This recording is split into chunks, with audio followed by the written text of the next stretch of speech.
Welcome to Lesson 6 in Unit 6, Seeds, Sprouts, and Sunshine. In this lesson, students will work to answer the question, how do humans use plants?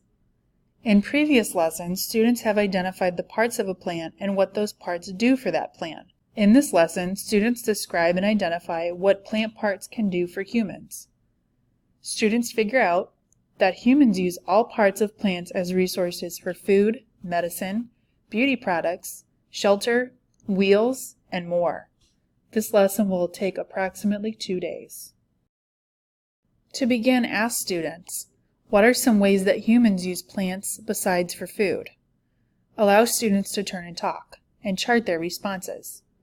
This list will be revisited again at the end of this lesson, so put it somewhere for safekeeping. In the Explore portion of this lesson, give students a copy of the plant uses sheet found on student page 15. Tell students, let's make a list of things that we buy or use that come from plants. If you need to start the list, ask them what they think pencils are made from. Allow students to record their ideas on their note sheet with pictures or words. Ask the students to try to predict which part of the plant the object on their list was made from. Then pass out the plant product match sheet found on student page 16 and have the students work in groups to match the plants to the products made from them. Refer to the teacher page for this answer key. Students may need you to define the word product as something that is created by people. In order to guide your discussion and explain ways that humans use plants, visit the Missouri Botanical Garden website shown here. Refer to the lesson plans for the website URL.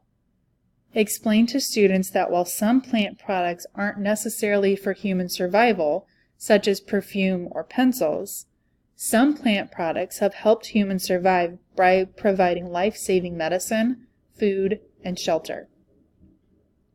Tell students that some plant products are natural, like the apples we eat, and some are human-made, like medicine and paper. Ask students if they can think of any more examples of natural versus human-made plant products.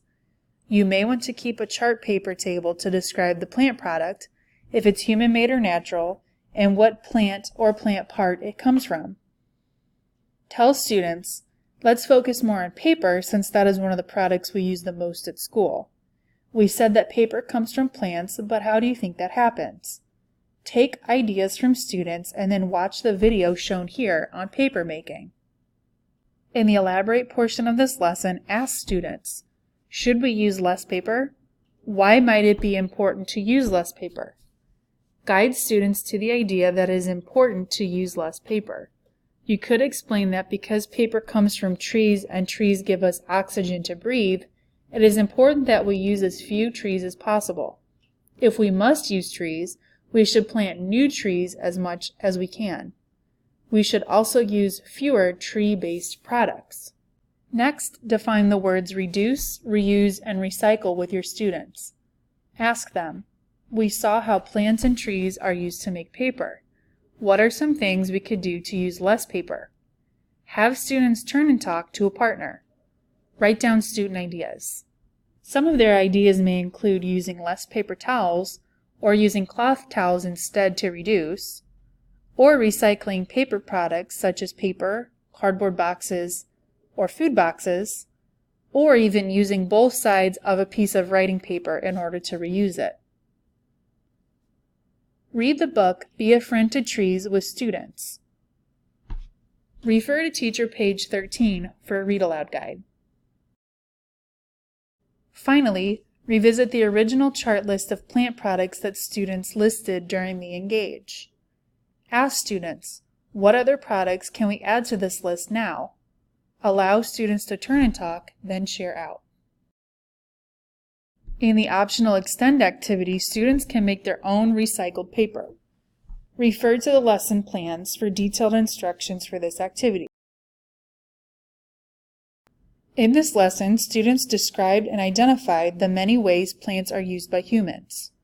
Students figured out that humans use all parts of plants as resources for food, medicine, beauty products, shelter, wheels, and more. This is the final lesson before the design challenge. After students have considered the many ways we currently use plant parts, they can then design a product based on the structure or function of a plant part.